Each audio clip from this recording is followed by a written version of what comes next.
Washington's political tremors reached Munich before the motorcades did. The winter air outside the security conference was cold and disciplined, but inside the hall, the atmosphere carried a different kind of frost. Delegations from across Europe filled the chamber with quiet expectation, accustomed to ritual affirmations of unity. Yet, beneath the surface of diplomatic choreography, an undercurrent of strategic anxiety had been building for years. The speech that would ignite it did not begin with applause lines or ceremonial pleasantries. It began with a recalibration of tone that signaled something larger than policy adjustment. It signaled a shift in posture. The message delivered that day reframed decades of transatlantic alignment.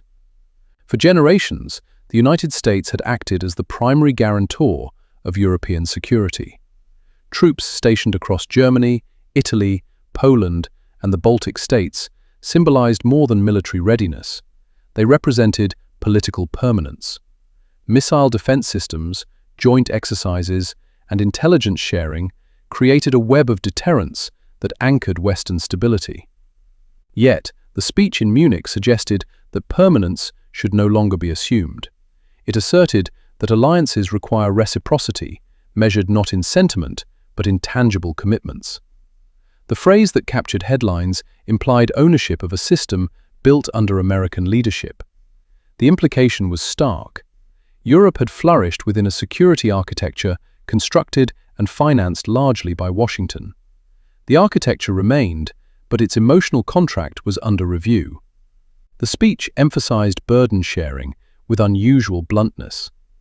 It questioned why American taxpayers should continue underwriting a defense umbrella for nations whose combined economic weight rivals that of the United States.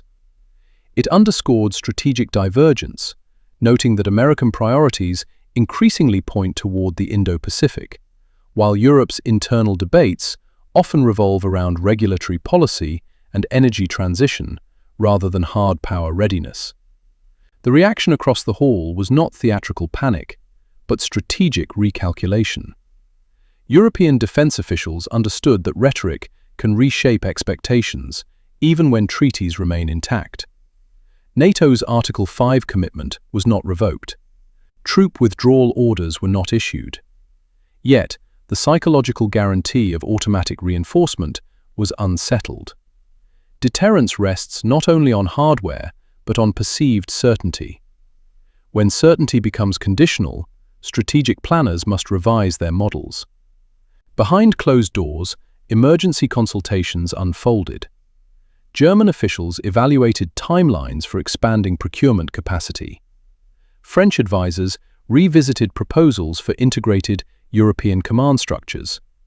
Eastern European states weighed their dependence on American intelligence assets and air defense systems.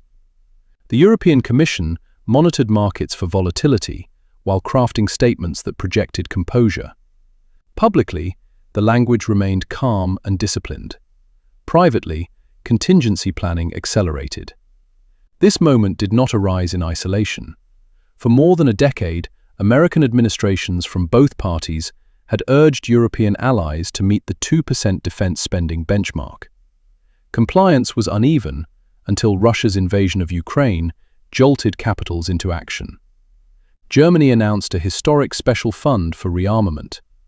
Poland committed to defense expenditures exceeding NATO thresholds. Nordic states deepened integration and preparedness. Yet, the American critique persisted. Spending increases were welcomed, but perceived as reactive rather than structural. The Munich address framed the issue as systemic imbalance rather than temporary shortfall. It described a post-war order in which American power underwrote European reconstruction, integration, and prosperity. That order succeeded spectacularly in stabilizing a continent once defined by rivalry. However, the speech argued that success created dependency. Dependency can erode initiative. Initiative is essential in a multipolar era. European leaders confronted an uncomfortable paradox. They had long advocated strategic autonomy, while simultaneously relying on American enablers such as air refueling capacity, satellite reconnaissance, and advanced logistics. Building independent capabilities requires political cohesion and sustained investment. Cohesion within the European Union remains complicated by divergent national interests. Southern states prioritize migration management. Eastern states focus on Russian deterrence. France seeks continental leadership. Germany balances fiscal prudence with new security realities. Aligning these perspectives into a unified defense pillar is not merely technical, it is political. Financial markets responded cautiously. Defense sector stocks edged upward on expectations of procurement expansion. Energy markets monitored geopolitical risk premiums. Currency fluctuations reflected uncertainty rather than crisis. Yet, the deeper tremor unfolded within strategic institutions. Think tanks published rapid assessments of alliance durability. Military planners revisited deployment scenarios under varying levels of American participation. Diplomatic channels between Washington and Brussels intensified, with clarifications designed to prevent misinterpretation. From Washington's vantage point, the recalibration was framed as realism rather than retreat. The United States faces mounting obligations in the Indo-Pacific. Naval assets and missile defense systems are finite. Strategic competition with China demands sustained attention. Domestic political sentiment increasingly favors prioritizing border security and internal economic resilience. In this context, European stability is expected to evolve from dependency to partnership, defined by shared burdens. Critics of the Munich message warned that adversaries could interpret rhetorical shifts as weakness. Deterrence relies on clarity. Any ambiguity may invite testing through cyber operations, hybrid tactics, or probing maneuvers along contested borders.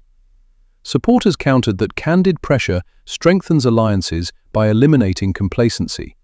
They argued that conditional expectations encourage long-term resilience. Moscow and Beijing analyzed the developments carefully. For Russia, any sign of fissure within the Western alliance represents strategic opportunity. For China, potential American reallocation of attention toward the Indo-Pacific may confirm long-anticipated pivot dynamics. However, neither capital mistook rhetoric for immediate policy change.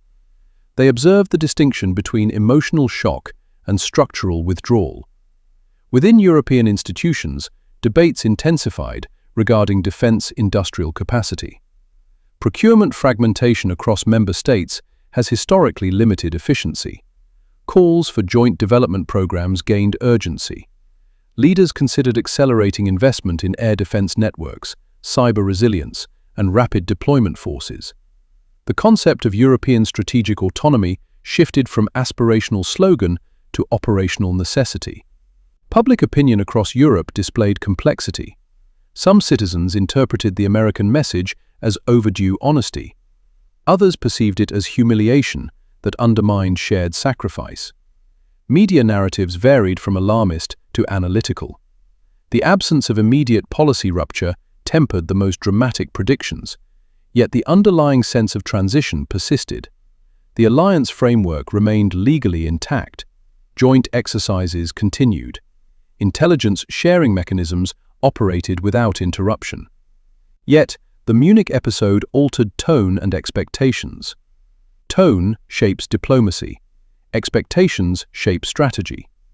The emotional contract underpinning transatlantic relations entered a phase of renegotiation. The longer-term implications depend on follow-through.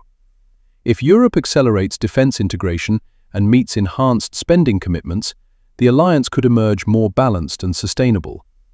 If political fragmentation impedes reform, skepticism in Washington may deepen. The recalibration thus becomes self-reinforcing.